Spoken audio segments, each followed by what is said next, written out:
is going to be a grand slam home run. Swing and drive. Belton right. Welcome to the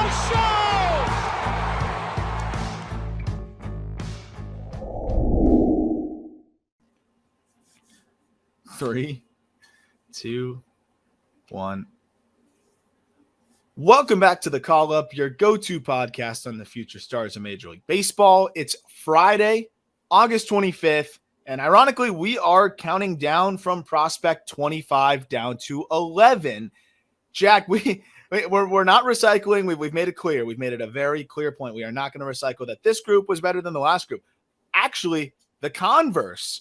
I think that this group is more electric in terms of like discussion topics than the top 10 when we get to the top 10. And I know that is not a great plug for the next episode because whoever's listening to this is already listening to us. So very, very bad marketing strategy here. But These groups of names are guys I'm just personally more excited to talk about because it's either big movers, younger guys. I don't know, just kind of more guys we haven't talked about as much. So I'm really excited about this one. This might be my favorite episode of all of the groups that we've done so far, and we haven't even started yet.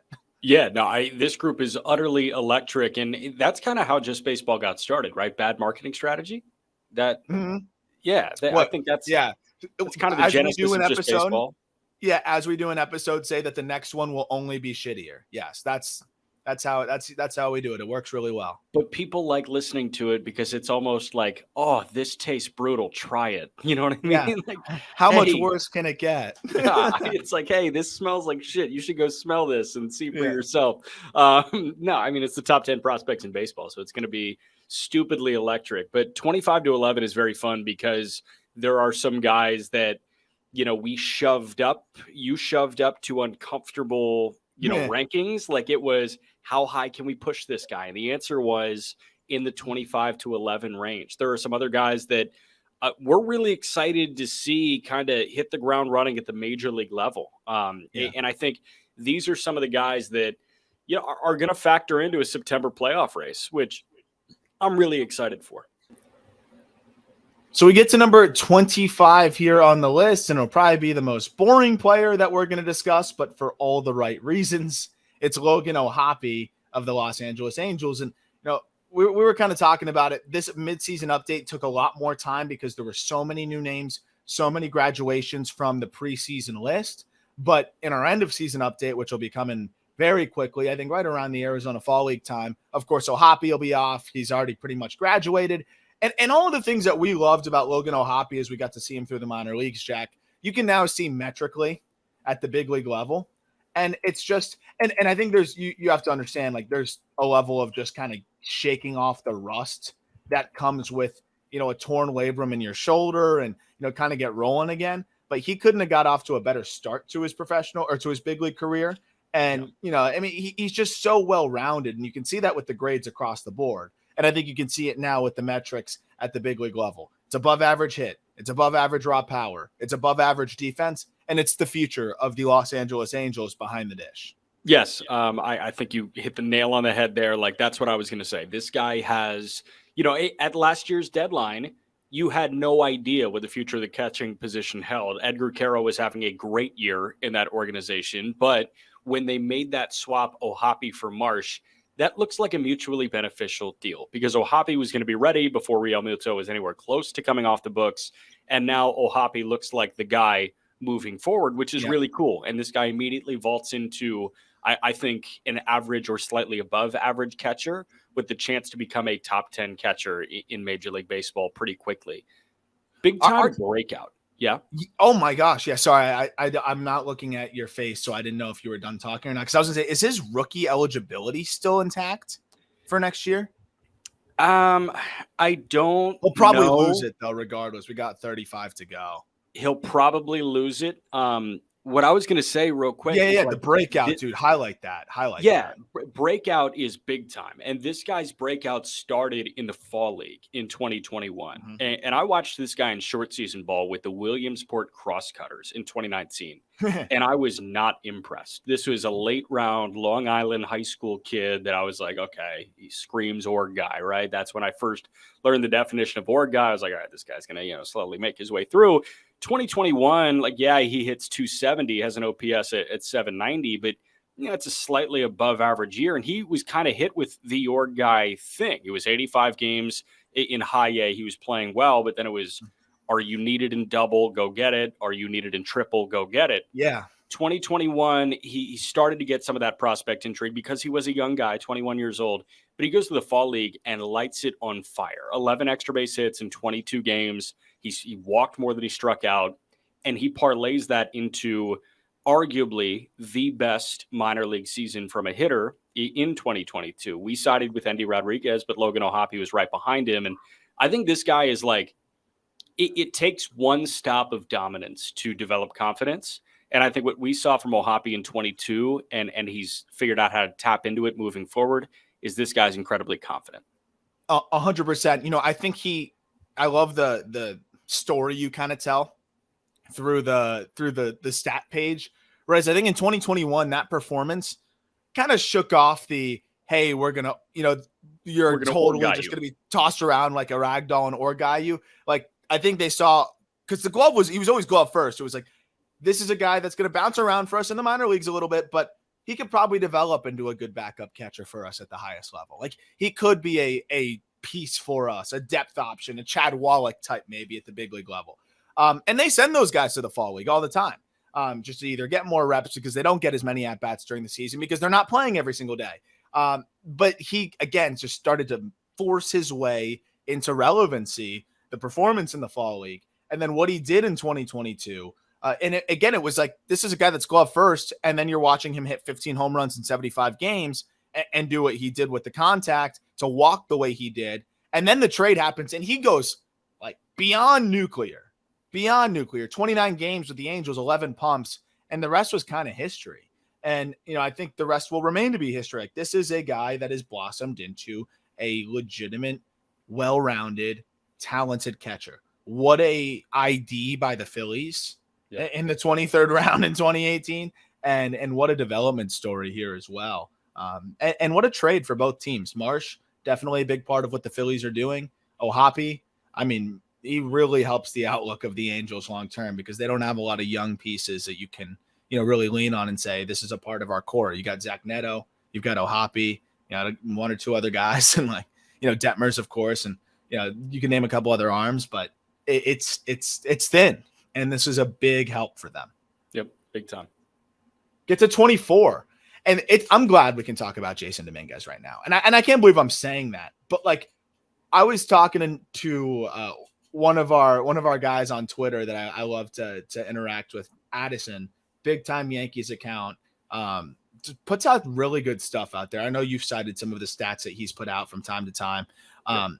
And I was like, I can't believe that I'm turning into a Jason Dominguez advocate at this point, but I am, because I think it's so ridiculous, the prospect fatigue that this guy has suffered.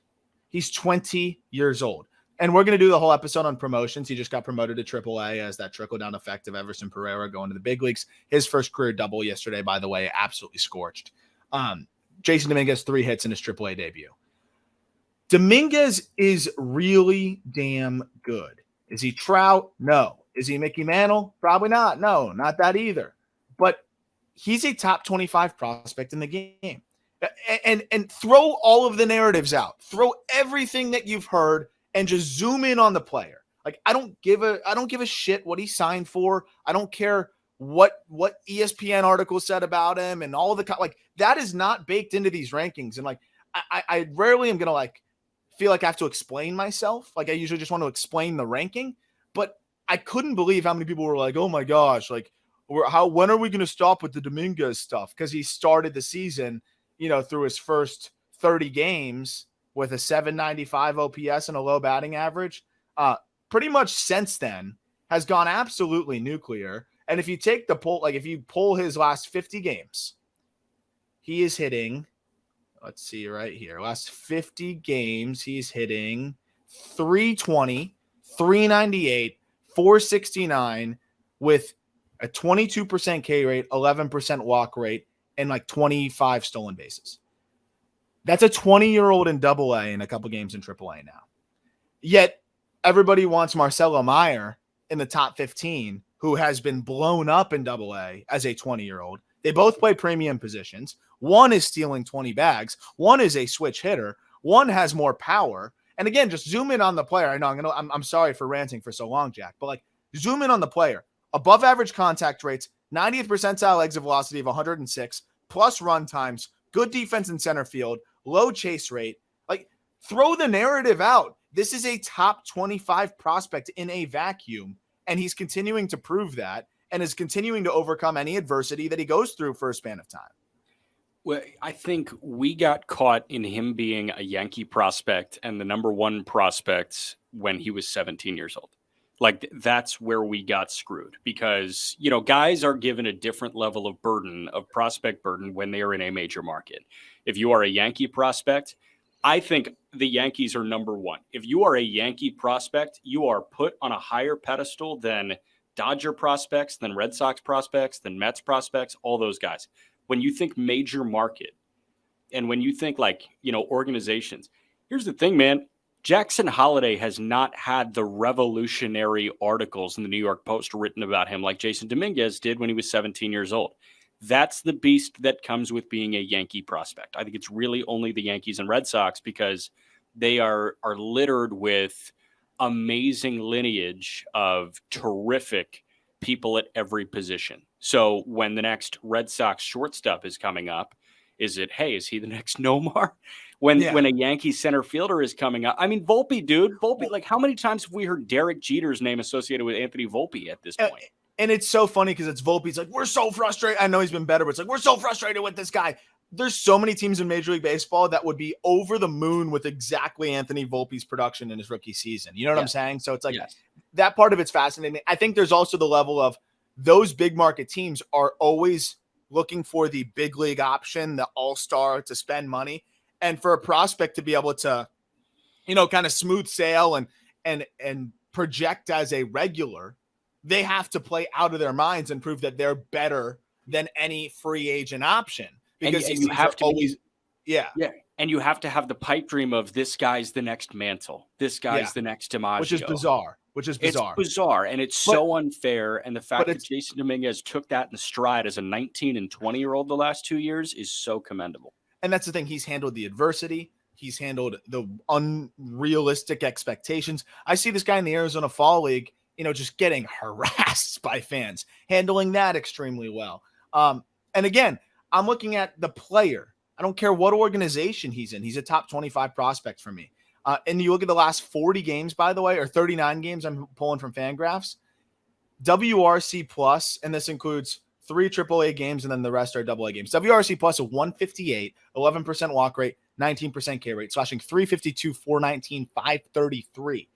The other thing that stands out, again, he's getting faster and faster. Like he's always been able to run, but it was like slower to get to the top speed. He slimmed down a little bit. It's twitchier. It's quicker. 37 bags on 44 tries this year with 15 home runs, with everything else we're talking about, with the ability to stick in center and a plus arm. This is a top 25 prospect. I just don't know how many times I have to say it. I feel bad that there's this level of prospect fatigue. And I think there's like almost a confirmation bias of negativity at this point, because if he puts up a 900 OPS, that was what was expected. Anything below that for a month, what is he doing? So a 785 OPS over the course of this entire 785 OPS over the course of this entire season. That's all people see. And they say that's not a top 25 prospect. And I say, you had a kid getting acclimated to AA as a just turned 20-year-old for 2 months. Then he got acclimated and has been lighting it up since. But that's not going to show because of how bad the first month or so was. So silly to me. I think he's special. I think he's going to continue to rise. And he's a damn good player. And I think he's got the makeup to back it up too. Yep. Number 23, one of my favorite stories in minor league baseball, Eston Kjerstad Talk about a guy that has made up for lost time with the Baltimore Orioles. Number 2 overall pick in 2020, Jack. And, the whole story with basically him signing and then being diagnosed shortly after with myocarditis, inflammation of the heart. That also came after a canceled 2020 season. So he had over 800 days between his final collegiate game and his first professional game. So when I saw him on the fall league, I saw a guy that was still kind of trying to get back in the swing of things, literally. Just timing was a little off. He's got a big leg kick. There's moving parts to his swing, but it had never been an issue for him. Well, baseball ain't riding a bike. So 821 days or whatever it was off of baseball, there was just rust to shake off, understandably. But what I've really been able to see now over the course of the last 100+ games that I've been able to watch from him is he's a good hitter, man. It's not just the power. He is a bat-to-ball guy. Like, he's too aggressive right now, and that's something that he'll need to rein in a little bit. But, again, he's had a limited amount of at-bats, both professionally and in the amateur ranks. But the contact rates are spectacular. Over the course of the year, 85% zone contact. Over the course of his last 50 games, 88% zone contact. And if you look at, just the way that he's been able to get into that pull side power, the way he's been able to spray the ball all over the field, he's a fine defender in the corner. They've even played him at first base a little bit, which I think could end up being his future, with the Orioles if they end up moving off Mountcastle, who's been going nuts, by the way, since he overcame the vertigo situation, which is also an awesome story. Kjerstad looks like, they underslotted this guy at 2, man. Like, they use savings with this guy, and he looks like one of the best bats of that class, as they thought he was. He looks awesome. Common Mike Elias W recently when it comes to identification and getting it done via the draft. And obviously they've had a really good go of it in international free agency. And I think the poster boy for that is Samuel Basayo, who we talked about a couple episodes ago. But man, like, they are so ridiculously good at this draft thing, because it was Kjerstad with their first pick, Westberg with their second pick. I think 2020, they just overall aced it. You know who they got with their 4th pick, right? Was it Mayo? Yep. Yeah. Like, come on now. That's disgusting. That's disgusting. It's them. Also, Hudson Haskin in the second round. He's no slouch. He's no slouch. I think it was them in St. Louis that had an amazing draft. 2020 was like Walker, Wynn, Graceffo, right? It was. Yeah, no, 2020 was comical. Absolutely comical. So, like, there were teams that made out like bandits, and Baltimore was one of them. And it started with Heston Kjerstad by underslotting. And I think what they saw was who they believed to be the best hitter in the country, maybe better than Torkelson. And, like, his 2020, albeit 16 games, seemed to indicate that. And Torkelson was as close to a flawless college hitter as you'll find. But Kjerstad, there was so much to dream on. I think you are losing a little bit of value if you move him to first base. But I think if he is the plan moving forward at first base, that needs to be in the lineup right now. And I think that's what I love. That's what I love. I think that this guy is perfect for September 1. Yeah. And that's what I love about it, though, is, yes, you lose some value, but being able to have that versatility is so awesome, because, then you can move him in the outfield. You can put him at first. It just gives you the ability to keep him, in the lineup with all these other bats that you have. They drafted 3 top 100 prospects with 5 picks or 6 picks. Yeah. And the thing that stands out the most to me is they thought Kjerstad was the best college bat, I guess, from that spot onward. And it's proven to be a very fair thought. But then using the savings of a guy that they may have drafted at that spot anyways to then get a Kobe Mayo over slot, and then to get, I think Westberg was either full slot or slightly over. Like, that's just incredible stuff. One of my favorite drafts. Like, I want to look back at some of the, we'll do that in the off season, some great off season content for you and I. It's just like some of the biggest, like, banger drafts recently, and how money being shifted around allowed certain teams to just absolutely eat. And this is a perfect example of that. I just went on The Verge, and, the Orioles Prospect Podcast, they do a great job. And they were kind of asking where I see Kjerstad's future. And I said, I think he's a solid left fielder. But I think there's a world where he plays a fair amount of first base just because it's all about the bat. My only concern is the 36% chase rate. That's it. And again, it's the same point I used with Pete Crow Armstrong. How are you going to tell a dude hitting 306 with pumps to swing less? Like, it's going to just require either maybe nothing. Maybe he can. There's guys that succeed with 35% chase rates. They have to be really good hitters. He's a really good hitter. Or a little bit of adversity. And guess what? You have an easy fix. It's just, hey, I gotta rein in the approach a little bit. At least you have an answer if you do struggle. So I love that that's really the only issue he has. Yeah. Another thing, and I'm not comping the offense to it whatsoever. I'm just trying to comp the situation to it. If Kjerstad needs to bounce around a little bit defensively for 2 years before he finds a true defensive home, that's fine. And I think that a lot of people forget that a 22-year-old and 23-year-old in Oakland did that too. In 2016, Matt Olson split time almost evenly between first base and right field, and he played about a quarter of his games in 2017 in right field. So this guy was playing first base and right field. All of a sudden, first base opens up in 2018, and he runs with it and never looks back. So it's okay to not have a firm everyday role for Kjerstad. I think September 1 comes around. If they need a day in left, he can go do that. If they need a day in right, he can go do that. If they need a day at first base, he can go do that. Just get the bat in the lineup. And he's been seeing more action at first, and I think that's what makes him one of the best candidates for when rosters expand. And that'll be an episode for us next week as well, once we finish up this top prospect list. Reminder that it's linked in the episode description. 22. We got to be the high guys on Cole Young, right? I don't know if anyone's got him higher. Mariners prospect who I have just fallen in love with in terms of what he is able to do on the field and the upside as well. We talked about that, the comp I couldn't take credit for, but the Daniel Murphy comp. I mean, it's pretty uncanny, man. Like, and there's a chance that he can stick and play an average shortstop. If he does that, then it's an even better profile. But this 19-year-old, pretty much since being drafted 21st overall, let's talk about another team that's drafted very well, by the way, Jack. 21st overall in 2022. He placed, 7 games at the complex, lights it up. 10 games at low A, lights it up. Starts the season in 2023 at low A, lights it up. And then he gets promoted to high A, lights it up. And it's just like the same numbers at every stop. What's crazy is he's actually, if you look at some of the batted ball data, I think he's been somewhat unlucky. and he's still putting up 128 WRC plus in low A, 133 WRC plus in high A. He just turned 20 this month. Doesn't strike out, extremely patient, sneaky good base runner. I do wonder if he can stick it short. I do think that he ultimately could move to second where he plays a good second, and is a guy that could play short in a pinch. But he's walked more than he struck out this year. His contact rates are well above average. And I think what's most undersold about him is that there's a little bit more room for projection on his frame, and he's popped a couple 110s already, and including an 110.5. If you've got his approach, his swing, his feel to hit, and already popping 110s, that's some frame-defying juice, Jack. I'm all the way in on this dude.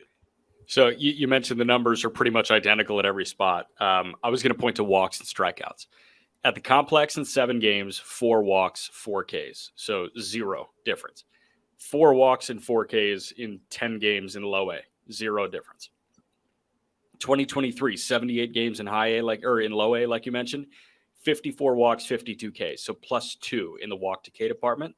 So far, 34 games in high A, 27 walks, 28 Ks. So -1. So on his career, in 129 games, he's +1 in walks to Ks, 89 to 88. He's going to do both evenly, which is so cool. And you never see that type of consistency across levels. No, a ton of that is probably coincidence, but it's a fun coincidence. Well, and it's also just yes, maybe, but he's also one of those players where I'll buy that. I'll buy that it's not a coincidence. He is just a model of consistency kind of guy. And that's why I think nothing will scream or jump off the page, but I just feel so safe with him. And then when you start to see what he's doing, in terms of flashing those 110s, starting to lift the ball with some authority and getting into a little bit of juice, I start to wonder, like, maybe there's more upside than people think. And that's why I think there's 15, 20 home run power in the tank with a plus borderline field to hit, above average run. And if he can stick it short, man, he might turn into one of the best prospects in baseball. If he moves to second, I still think he is, could be in that Amador territory, which is a top 10 prospect in the game as he continues to climb. Yeah, that's really good. 21, talk about climbing, man. This guy has climbed. Roman Anthony, outfield prospect, Boston Red Sox. I think ever since we said Roman Anthony's about to go nuclear, he went absolutely nuclear. And this was a dude that when we had that conversation about low A and being a patient hitter and how it can work against you sometimes with the big zones, I think Roman Anthony was an example of that. I also think that there were some other things at hand.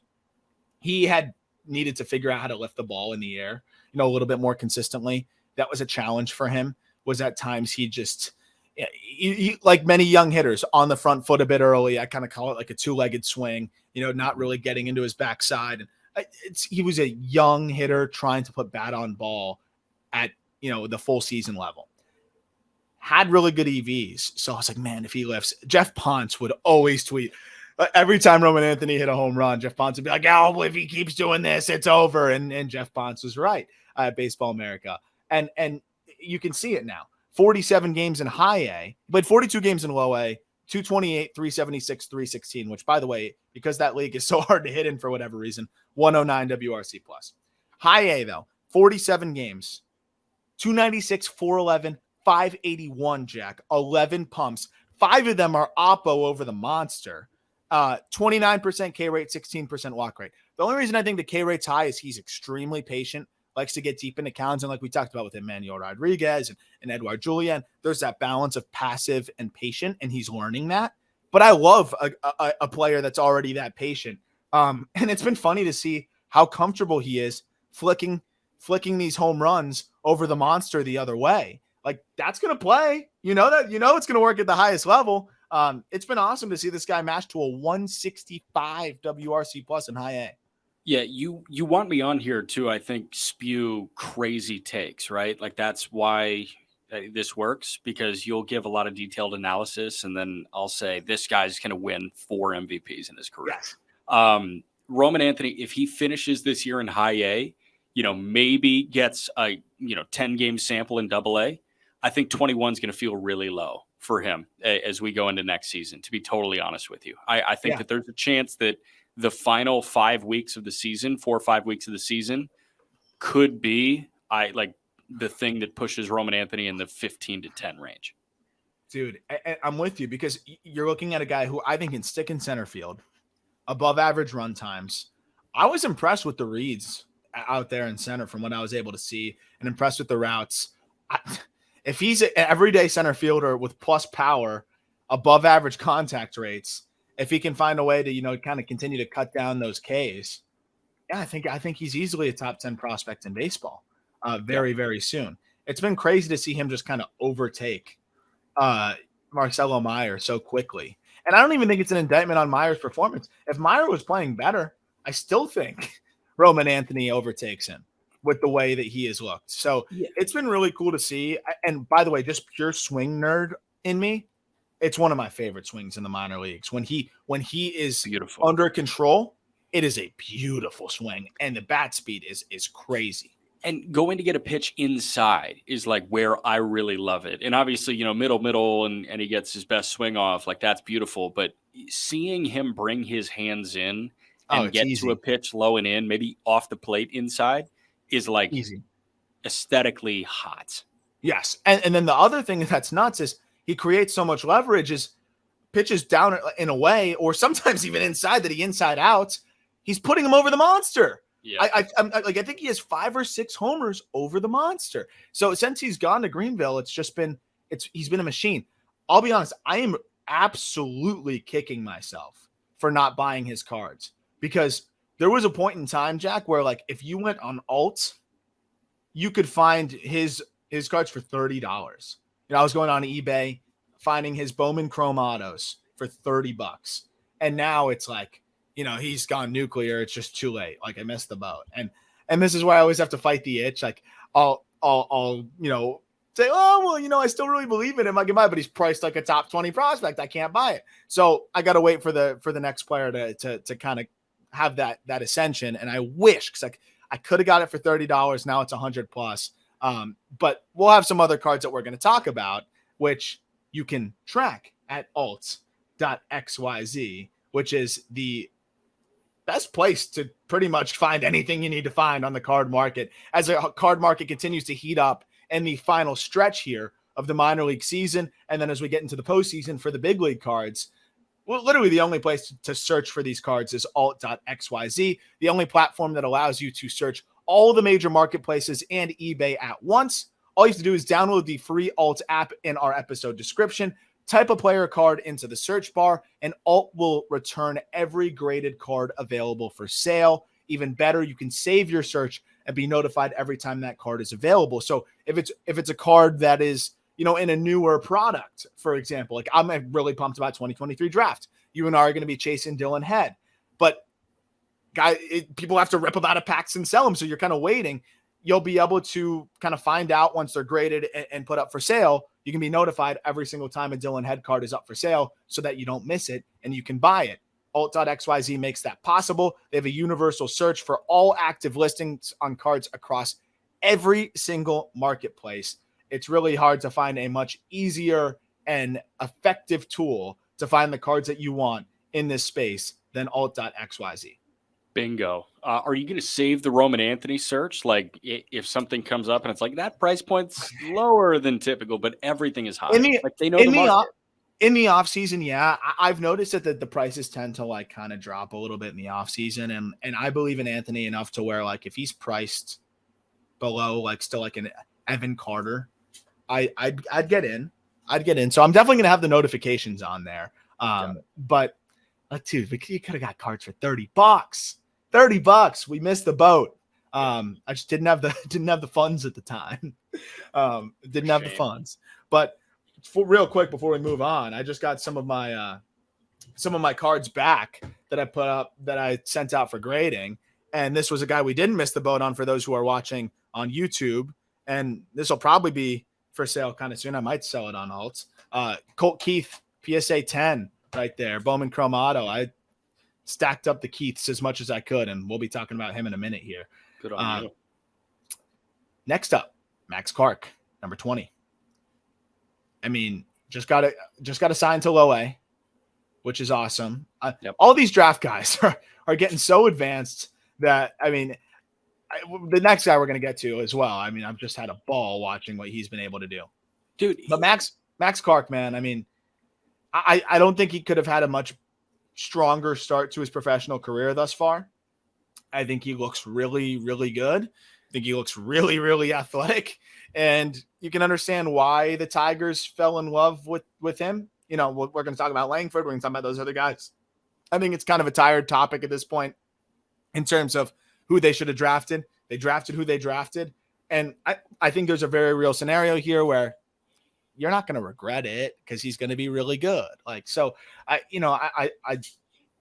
think there's this level of, hey, we have the other guys that were drafted after him ranked ahead of him. Sure. But he's a top 20 prospect in baseball. And honestly, man, everything that I've been able to see, because of course I've been able to get more info, more video, more data, since he's gone pro, I've only elevated my perspective on him in terms of the swing, elite moves in the box because of his mobility. And remember, this is a good football player. Just elite back hit moves in the box. The feel for the barrel is pretty impressive. Kind of frame defying juice. There's some of that, and I'm not comparing him to him, but like there's some of that Corbin Carroll in him where it's like, how does he produce that? You know what I'm saying? Like you look at the frame and then you see him pull a 105 out and there's going to be more juice in there as he grows. And you're like, how does that happen? And I think there's some of that in there, some of that Carroll twitch. Yeah, no, I like the Carroll idea. Frame-wise, I was also thinking another Diamondback, Alec Thomas, because Thomas kind of has that jitterbug type where he's strong, he's sturdy, but he also moves so well. So I think these guys are physical freaks. And like, if you've seen Max Clark on social media, you know that this guy moves a lot of weight when he's in the gym. And that is, really impressive for a guy that moves that well and is that flexible, to be totally honest. That's what I'm talking about with the back hip moves in the box. It's crazy how deep he's able to get in there. Yeah, like this guy, I don't know, when he's 35, is he going to be moving like that? Probably not, but he's 18, and let's be really happy about that. I love the aggression from the Tigers with both of their high school guys that they took in the first 2 picks, Clark and McGonigal to low A. Both look great. And I'm a big Kevin McGonigal guy, but Head already off the complex. You mentioned Jenkins already off the complex. Like this is really fun because typically when you see a high school first rounder, they baby the crap out of him and they don't get him off the complex and it takes a minute. Like that's just not the case right now. I think everybody's being more aggressive because these high schoolers are more advanced than they've ever been. Yep. And Clark, you got to give him so much credit for being as advanced as he is. He's a physical freak. But man, this dude knows how to play ball already. Yeah, that's what's impressed me the most is I was kind of wondering, it's easy to, not expand the zone when no one pitches to you in high school. And, it's easy to have a better approach when you can kind of get to anything in high school. But so far, it's just, again, limited sample size. We only have around 50 plate appearances to work with, but I've watched just about every single one. He doesn't chase. He's really patient. He's very, very patient and confident in his ability to battle with 2 strikes, which I love to see. Real quick, which is why the travel circuit is so important. And I know I know that there are a lot of people that don't like the showcase nature of baseball now. And from a pitching perspective, I totally understand that because you're auditioning for the radar gun and the radar gun gives you everything else you need. And frankly, the Rapsodo gets you everything you need too. So, I think with Clark, like that guy's not seeing competitive pitching at Franklin Community High School. No. But with Indiana Bulls, when they go down and play East Cobb and when they go down and play Evo Shield Canes and Top Tier and all these huge names and everybody. Don't forget my alma mater, I guess you would call it, Elite Squad. Elite Squad. Yeah, I was on DuPage Training Academy. But like that, it's just one of those where like that's where he gets these reps, and I think he made the most of his USA baseball experience. I was going to say USA. I got access to some of that video, and there was some great APs. Mm-hmm. Yeah, like I think that guy being as present as he's been for this long has been really beneficial to his approach because he's seeing top flight pitching on the travel circuit and on the USA baseball circuit. I think for a high school guy, the floor is pretty much as high as you can find, right? Because if the bat doesn't even Holiday, I guess, in 22. Oh, no. Yeah. That's fair. But in terms of just like the profile, I guess. Yeah. You already see above average field to hit. You already see good enough EVs that he's not a slap hitter, and you can see potential for above average raw. 70 run times, good defense in center, and he's got people don't realize he's got a howitzer for an arm. Yeah, he was up to 95 on the bump. He's a freak. He's just an absolute freak. So I'm excited to see how much power he grows into. He's already popped to 105, which is fun. If he can develop into above average power, there's a lot to like here with Max Clark. So excited to see more, but I still have a slight edge, and these guys are probably always going to be stacked against each other. But Walker Jenkins, this is the most advanced swing of the high school class. And I also think it's one of the most advanced swings in the draft, period. Walker Jenkins, maybe not as much of a freak athlete as Max Clark, but still a damn good athlete and big time power potential. I'm telling you, Jack, there's a very real chance that Walker Jenkins is a top 10 prospect for us by the start of next season if I'm able to get some good backfield looks. And I would say it's more likely than not by midseason next year, Walker Jenkins is a top 10 prospect in baseball. I'm not saying Max Clark isn't. I'm saying I'm more confident in Walker Jenkins. That swing is as advanced of a high school. I think Jackson Holliday's field of hit is impressive. And I think his knack for the game is just different level. But I think pure swing, I think Jenkins might be even more advanced. Like he has one of the best swings I've seen out of a high schooler in some time. And I just think The power is going to keep, I think keep coming. He's 6'3", 215. He produces above average run times. I think he can play a good corner. I don't know. I'm as in on Walker Jenkins as humanly possible, and I still think he's just scraping the surface of the power that he can produce. He's already popped to 108 this year in 15 games, but I think that there's potential to hit for average and power and turn into an offensive force. I'll take it a step farther. I think if there's one guy in this draft class that's going to hit 40 homers, it's not Wyatt Langford. Ooh. I think it's this guy.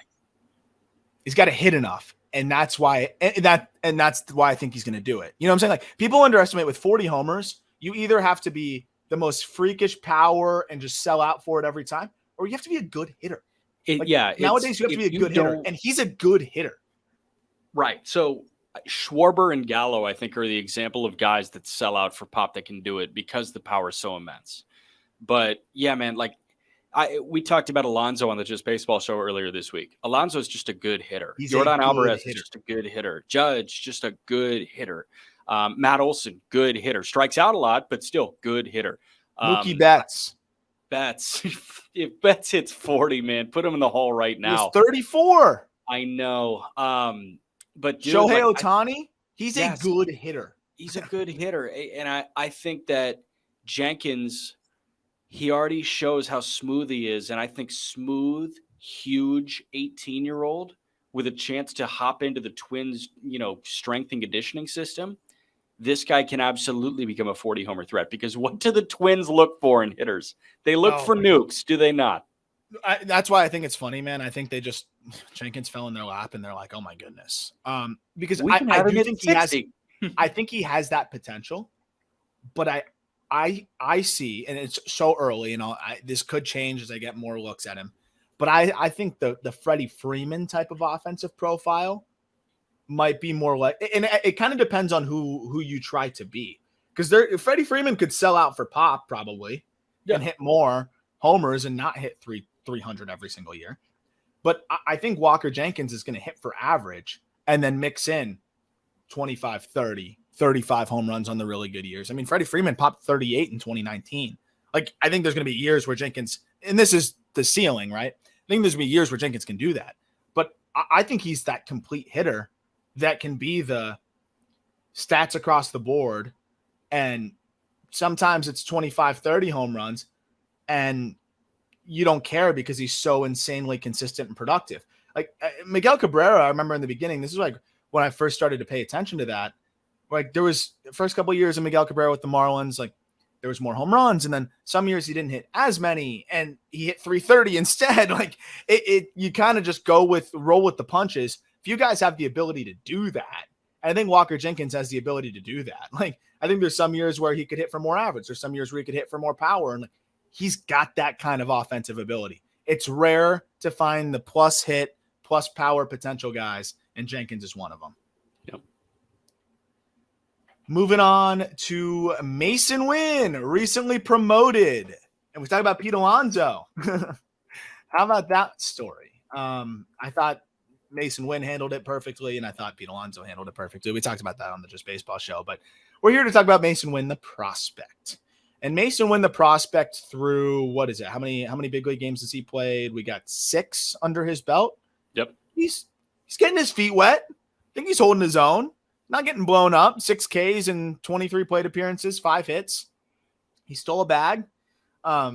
It's Major League Baseball's hard, and he's getting acclimated. But let's talk about the prospect and how he's earned his way to this call-up. I mean, he just keeps adding power. Everyone was always asking, is there going to be any power there? It's below average, blah, blah, blah.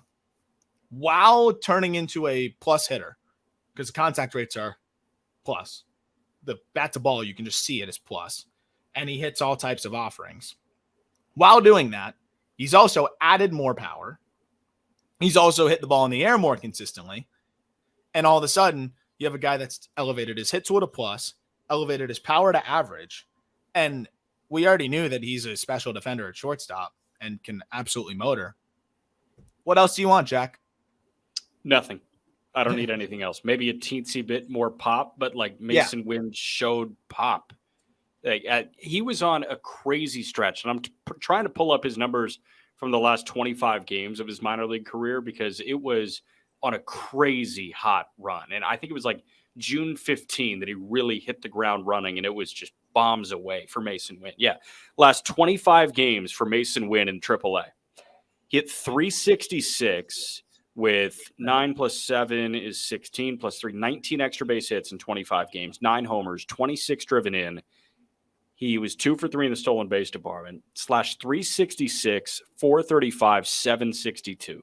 That's 3 points shy of a 1,200 OPS in a 25-game sample as a young 21-year-old in AAA. And oh, by the way, this guy can be a borderline elite defender if he improves the range, because that arm is as 80 as Ellie De La Cruz's is, as 80 as O'Neal Cruz's is, and he flat out flies. And you know, the range can be so easy. It's footwork, man, and the footwork will get there. Like, he's just a guy that's always been able, like, okay, I'm fast as hell. I can move. And I'll tell you, I'm at the ballpark right now in Indy, and for a week in Indy, I watched this guy get out here at 2:30 ahead of a 7:00 game and work on footwork. I mean, what else do you want? And the thing that I want to highlight too is like the EVs will probably be, you know, everyone likes to look at the Savant page, and once he's qualified, you'll look at that and you'll see, you know, average exit velocity. It'll probably be right around average, like maybe slightly below league average, and max exit velocity will be, you know, average or slightly below league average, whatever it is. He is one of those guys. Now that he's been able to get that raw power and the exit velocities into the average territory, he backspins baseballs. And there's just certain hitters that create that leverage, that create that carry, and they're always going to hit more home runs than their batted ball data would imply. And you look at the stretch that you just referenced, those 9 home runs in 24 games, Jack. Every single one of those home runs were not cheap, and were not in environments where the ball carries. Maybe 1 or 2 of them were, but I'm looking at most of them. I mean, 392 feet, 412 feet, 400 feet, 105 off the bat, 422 feet, 106 off the bat. Like, these aren't, holy crap, like StatCast record, but these aren't cheap. Like, these will translate. You know, you got an Oppo at 102, 402 feet. Like, these will translate. They might not break StatCast, but those are not cheap home runs. Those are not Albuquerque home runs. Those are not, you know, wind blowing out at Wrigley home runs. He has the ability to leave the yard 20 times at the highest level if he can get into it consistently enough. And that's going to come once his hit tool is comfortable, right? We saw the power come when Mason Wynn got comfortable as a hitter in AAA. It wasn't him all of a sudden figuring out how to hit for power. It was, I'm comfortable as a hitter. Now I can try to leverage my counts more. Now I can, you know, try to lift a little bit more. But there was an acclimation process for him at the beginning of the season in AAA because he was 20 years old in AAA. And once he got comfortable, the power started to shine through. Yep. Number 17, we have Andrew Painter. I mean, I feel like we haven't talked about Andrew Painter, obviously, because he's hurt.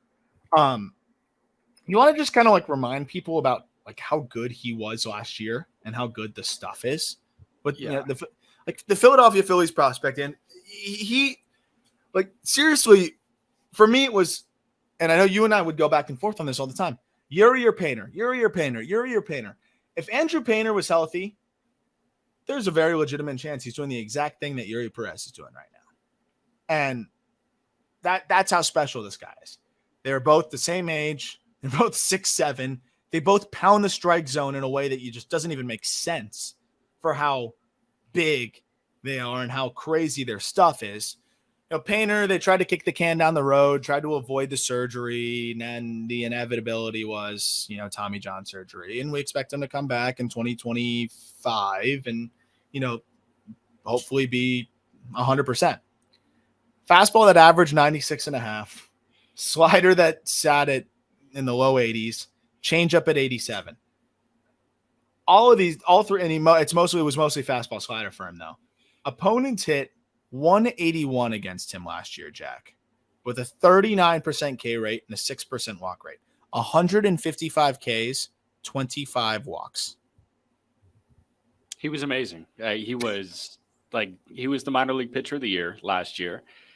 it is cheat code level stuff. What he's got when he's fully healthy. And not only would he not be on this list, but I think he would be contending with, he wouldn't be contending with Carroll, but he would be contending for the runner-up spot in National League Rookie of the Year. Yeah, him and Yuri. Right there. Like step by step again. There's not a doubt in my mind. This guy's going to be amazing when he gets healthy. It's just a matter of time. Yep, and the craziest part, dude, is he started to throw the changeup a little bit more at the end of last year. Over his final 8 starts, he threw 38 changeups, 28 for a strike. Yeah, he should do the Skeens thing and just throw it for practice. Yeah, right? Like it's and it was good. Like the metrics are all good. It looks like a great pitch. So you have those 3 pitches with his stuff, with his command, it's kind of a wrap. Like he's going to be a problem right away. I mean, the NL East is going to be really dreading Painter and Perez for a while. Yeah, and Strider and Smith-Shawver and a lot of youngsters. Spot, man. A lot of youngsters coming up through Mike the ranks. Vassell. Yeah, he's been good in trips lately. 16. And I love the ranking of Ethan Salas at 16 because it's also his age. But no, he actually just turned 17 2 months ago and also is now in Double-A. Did you see what this dude did, by the way? I think it was his first Double-A game. Yeah, he went yard, right? No, but he walked it off with a double. Oh, that's right. I think his first Double-A hit was a walk-off double, if I'm not mistaken. Like, I don't think his numbers are going to be that great. Like, I think he's going to struggle. He was struggling in high A. Yeah. But what the hell, man? Like, what the hell? That just shows you how, like, that is why they push him so fast. Because it's just like, that this kid, I mean, they put him in a big league spring training game when he was 16. He is so unfazed by everything. But just talking about the player, looking at the numbers, 85% zone contact this year between low A, high A, and now Double-A as a 16, 17-year-old. 20% chase rate is absolutely unbelievable. Like, how is this kid so disciplined already? 90th percentile exit velocity of 102 is also really impressive because you assume he's going to, tap into a lot more power as he, hits adulthood. And then, you look at the catching, the tools are there. He's raw. Like the receiving is pretty good, but the blocking is, still a work in progress. Like he's a 17-year-old who's catching 22-year-olds. Like it's a work in progress. He has the tools to be a very good catcher. I don't think he's, totally there yet. But man, I mean, it's absurd. We haven't really seen this before. No, probably ever. Right. I'm thinking about Julio Reyes and his age point when he was kind of making his way, and Wander Franco. Oh, and Franco. That's right. But yeah, man, like the thing that I'm looking at defensively, and again, so much of this is relying on the pitcher, but he was throwing out 22% of would-be base stealers in low A. He goes to Fort Wayne. He catches 6 games in Fort Wayne. Opponents were 10. What? 6? I've got 6. Oh, nice. 52 innings. Opponents were 10 for 10 in the stolen base department. Oh my! So far, they're 1 for 2. So he has gunned down a runner at the Double-A level. But I'm just curious how it works for a catcher. We're in uncharted territory for catchers and pitchers. Julio Reyes, I understand the most. Franco, I understand second most because that guy's just an amazing, hit tool shortstop guy. Like he was, beyond his years in terms of, approach and bat to ball. But with Salas, it's twofold. And we talk about that all the time. The development of catchers making their way through the minor leagues. And for you to put this on a guy in both aspects, I think is unfair, but credit to Salas for coming up in a big moment right away. Yeah, no, I'll be honest. Like the catch and throw is definitely a work in progress. So it's not a total surprise to see that start to be a little bit more of an issue as he's, progressed. I think the arm is fine, but there's just, he's just not very quick with the catch and throw yet. And I think that's something that, will come. He's super athletic. And that's the biggest thing. Like you have a really athletic catcher who moves well back there. And with the right coaching, I think he can turn into a really good catcher quite quickly. But receiving metrically, from what I'm able to gather metrically, like slightly subpar or below average with the receiving numbers. Again, he's 16, 17. And, the catch and throw, It's a work in progress. He's 16, 17. What's so impressive is the bat, though. Like these above average contact rates already, flashing average or slightly above average power already, getting into it in games already. There's a lot to love with the bat. And then you see the defensive tools, and it's like, yeah, this guy's going to be really good. Yeah. Number 15, Colson Montgomery. One of my favorite swings in minor league baseball as well. I think he's kind of very similar to what I love about Walker Jenkins. And, Colson got a late start to the season because of a back. And then I think he had like another issue. And it's pretty much made up for lost time. Lit up high A pitching and now has settled in and started to put up some pretty good numbers in Double A. Punching out a little bit, but, this is his age 21 season. And, was part of that Project Birmingham thing, which I think stifled a lot of his momentum. And then even with a little bit more of the whiff in Double A, he's continued to be extremely productive. I'm also not concerned about the whiff. Yet another guy who really does not chase. So he goes into a lot of deep counts, 16% chase rate. Contact rates are phenomenal, 85%. And those have continued to get better as the year has gone on. 90th percentile exit velocity of 105. There's more room in that frame for sure, too, man. I see shades of Corey Seager when I look at his offensive game. I really do. And I think Colson Montgomery is another one of those candidates where before he gets called up, I think he could be in the top prospect in baseball type of conversation. He's walking as much as he strikes out over the course of the year so far. Again, I know he struck out more in Double A, but low chase, good contact, already plus power with the potential for even more. I'm all the way in on this guy. Dude, you have no idea how quickly White Sox fans would sign up for Corey Seager light. So quickly. That's amazing. Like that's very lofty praise for a guy that is so young, but you're right, man. Like he's kind of dominating so far in 16 games in Double to this point. Like he's fully holding his own. And I just love that. And I don't know what next year looks like. It might look like a full year in Birmingham. But we'll see if it's first couple months in Birmingham, he's OPSing 850 and then he gets the bump to Charlotte. But yeah, I know there's another outlet that has him at 2. He can absolutely get there if he shows what he can show at the upper levels. Is it CHGO? Is that who is that? Yeah, is CHGO. Yeah, so they did a cool thing where they like aggregated all of the rankings of Colson Montgomery. The Athletic, ESPN, Prospectus, Keith Law, us.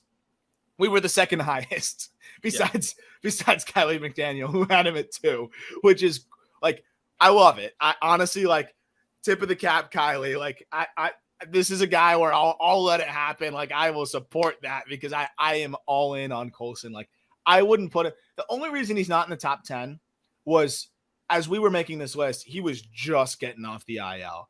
And I'm doing these write-ups like, we didn't have much sample. I think if we did the list right now, Colson's probably up even a few more spots. He's not at 2, but he's up a few more spots.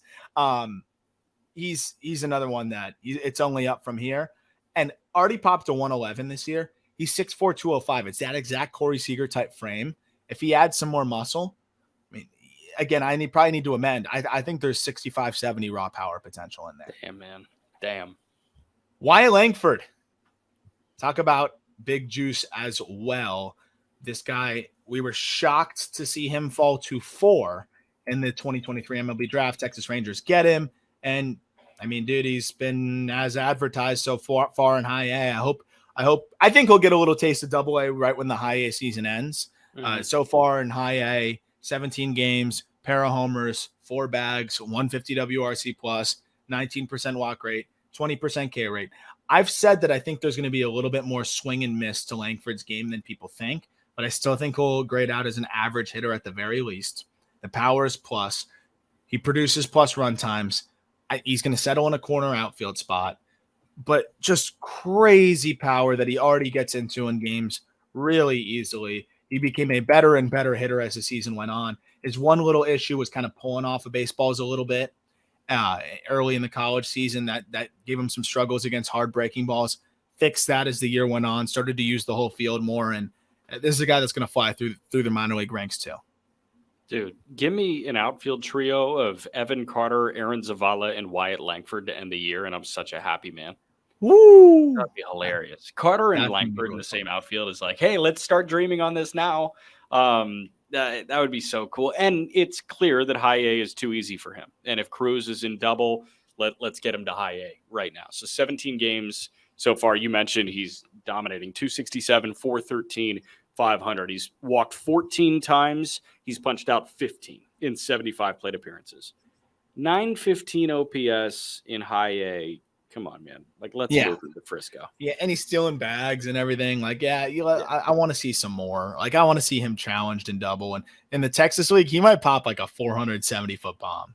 Yeah, like, I'm waiting on that 470-foot bomb. Let's get him to Amarillo for a minute. Oh, please. I would love that. It'd be so fun. I think we've already seen a 110 from him with Wood, but we saw some crazy EVs from him with metal. I think the best we saw with metal was a 115 that I'm able to track. There's some exciting power here from Wyatt Langford. Love it. 13, Colt Keith. I mean, come on. If you're probably sick of hearing about Colt Keith if you've been listening to this podcast since the beginning of the season.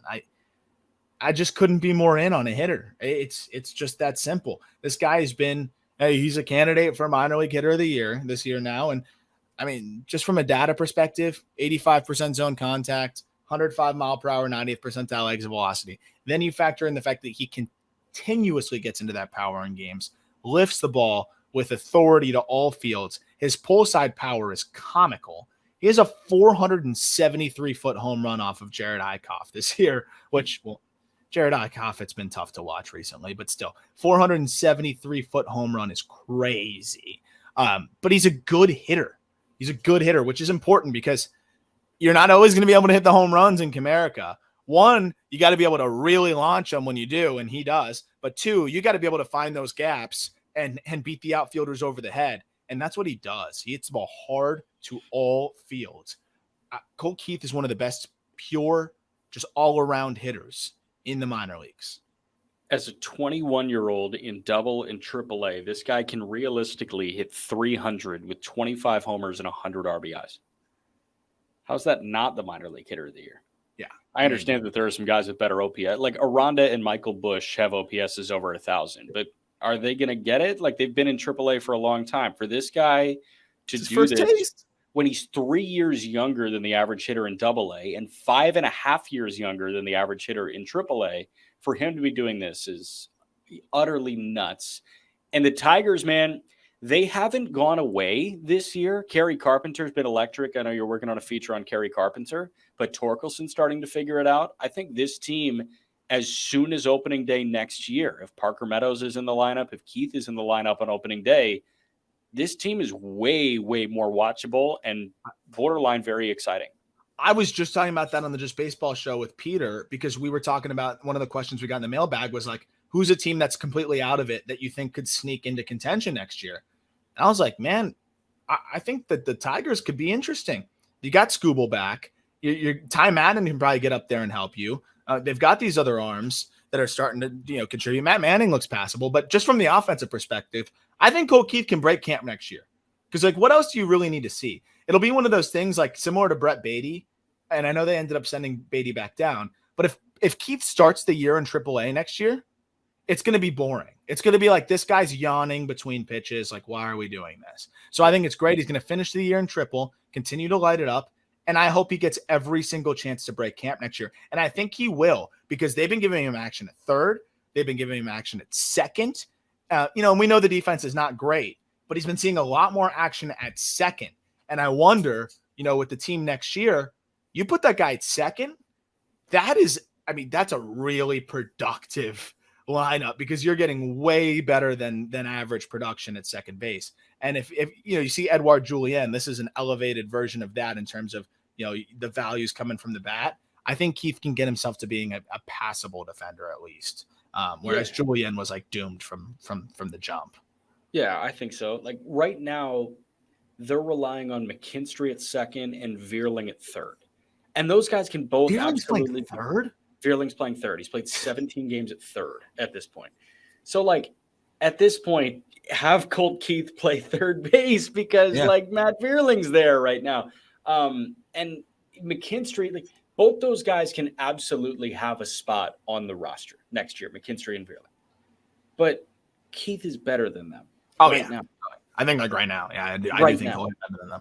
So I'm excited to see if he gets a chance to break camp. That's one of the number one candidates. And in terms of combination of hit and power, he's up there with just about anybody. We're talking about the XY axis. Like he's way up there on both. And that's why I love Colt Keith. Yep. Jefferson Caro, who's your name on the name tag for the episode today, as we get to the final two players. We got to pull up the audio of when I first saw Caro in the Arizona Fall League and how just mesmerized I was. Because like at that point, I didn't know much on him. He definitely was not near any top 100 list anywhere. I don't even know if he was in the top 10 list on the Brewers system for just about anybody. He was a $200,000 international free agent in 2019. And I fell in love with what I saw, but just continued to follow. And, he's pretty much exceeded every expectation that even I had when I was mesmerized by his game.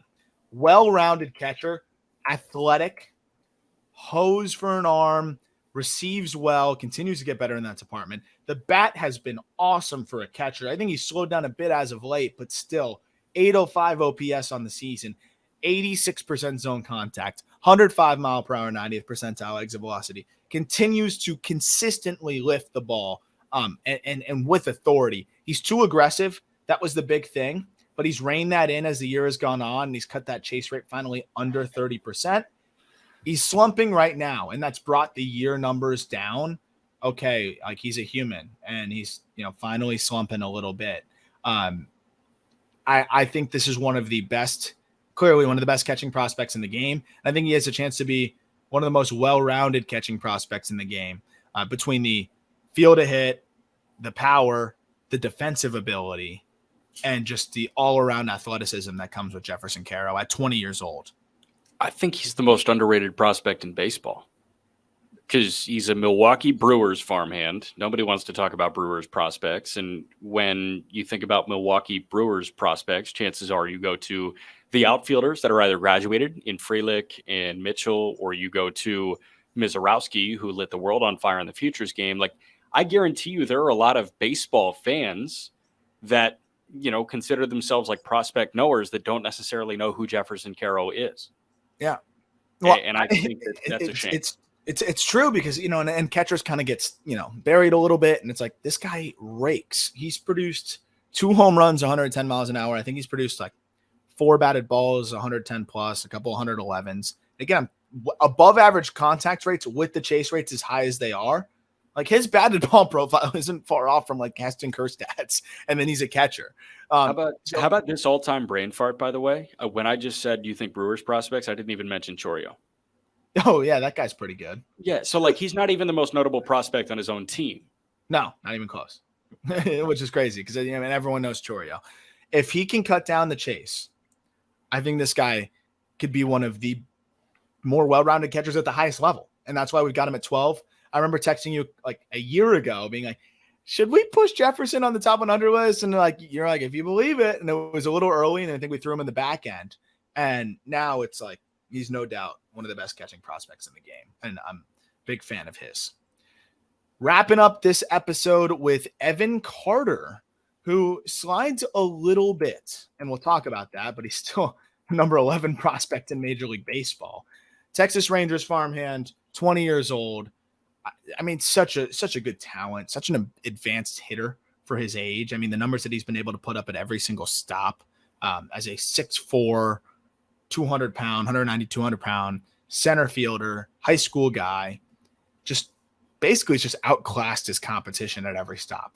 This has been his first kind of like challenge full season in AA, and he's still been really solid. A 134 WRC plus.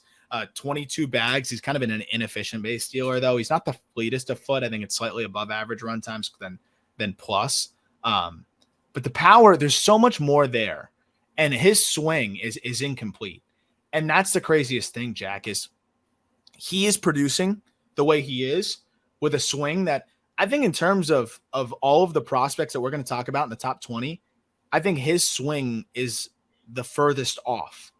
And that's almost a testament to how good he is with his hands, how adjustable he is and athletic he is in the box, because it is very much a forward moving swing. And that's why if you see all of the balls that he hits hard, it's pull side. It's a pushy swing, but he is so athletic and he is so quick, and the path is already, clean enough that if he can get himself to stay into that back hip, I think it's game over. There's a lot of forward move, and I think some of it's to get into the pull side power. But that's the scariest thing about Evan Carter is he's doing what he's doing, and I still think he's just scraping the surface of what he's capable of.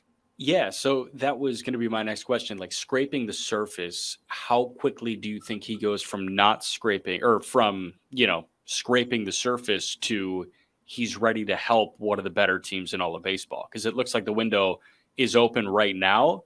It sounds like among the top 15 to 20, this guy may actually be the farthest off. And I know he spent the entire year in Double-A. Yeah. I know he's dealt with some injury here and there too. Yeah. Do you think he repeats next year, even though he's had, by all accounts, a great year?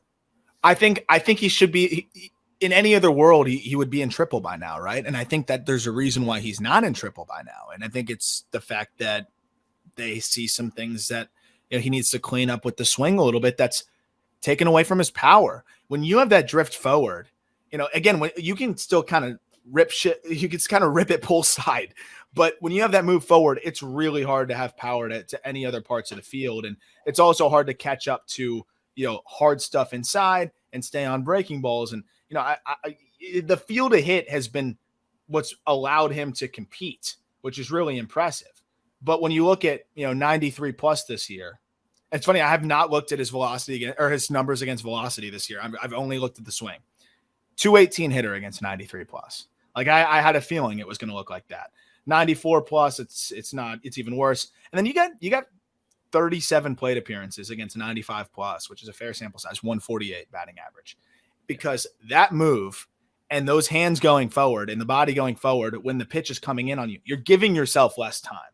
And guys that are less talented than Carter get blown up and don't even succeed. He is so talented and already has a good enough path, which I think is the harder part, that he's succeeding. So if he can, kind of perfect the lower half, he's 6'4", by the way, too. It takes time. Mm-hmm. If he can perfect the lower half, I think he could be game over. Power to all fields, game over. And I'm excited to see what that looks like. I think he will figure that out. And I think that to answer your question, it'll be as soon as he figures that out. So that could be next year. He only has one home run that's not to the pull side, and it was a 95-mile-per-hour batted ball, 372 feet the other way. Interesting. So, and again, I didn't know that either. I only knew the swing. And then when you have the swing and you have your hypothesis, and then the data backs it up and the spray charts back it up, you can feel pretty confident in that hypothesis. But if he figures that out, dude, it's a wrap. It's a wrap. So I'm excited, and I know he's going to. He's a smart player. He was committed to Duke, and he's a guy that I know puts a lot of thought into his game. So that'll do it for this episode. If you can leave a rating, I really appreciate it. Help us grow the show. Get your Just Baseball merch. Episode is in the link description. The link is in the episode description. We have athletic polos. We got hats. We got all that good stuff. We got a bunch of coffee mugs, anything. It's a great way to support Just Baseball, and we really appreciate it. Be sure to tune in to Jack McMullen calling games for the Indianapolis Indians. You called a Matt Mervis homer at 111 the other day, and I loved it. And Merv had a good text about it. He said, that's about as excited, or that's about as good as a road broadcaster can sound. I know that you were low key pumped for Merv, but you got to draw the line. And Jack does a really good job of it because the prospect head in him is also pumped up about the home run. But you still got to be the Indianapolis Indians broadcaster, which I love. It's funny because Alexander Canario with the Cubs has hit 4 homers in 3 games, and he is on an insane tear right now. And I'm excited internally. I'm like, this is so cool. Especially with the story. He broke his ankle and all that stuff. It was a fractured ankle and a dislocated shoulder on the same play. in the Dominican Winter League last year. It was nuts. So for that guy to come back and finally regain form and be on this tear that he's on right now, I'm watching it and I'm like, this is so cool. And as the Chicagoan and as the closeted Cubs fan that I am, I'm like, this is going to be so fun when he's up impacting the Cubs. But I'm sitting here like, oh no, he's beating the Indians. Like but if you want some good, exciting road broadcasts still, Jack McMullen's got you on the Indianapolis Radio Network with Howard Kelman. But until then, we will be talking top 10 prospects with you next week, promotions next week, and all that good stuff. Talk to you then. Have a great weekend.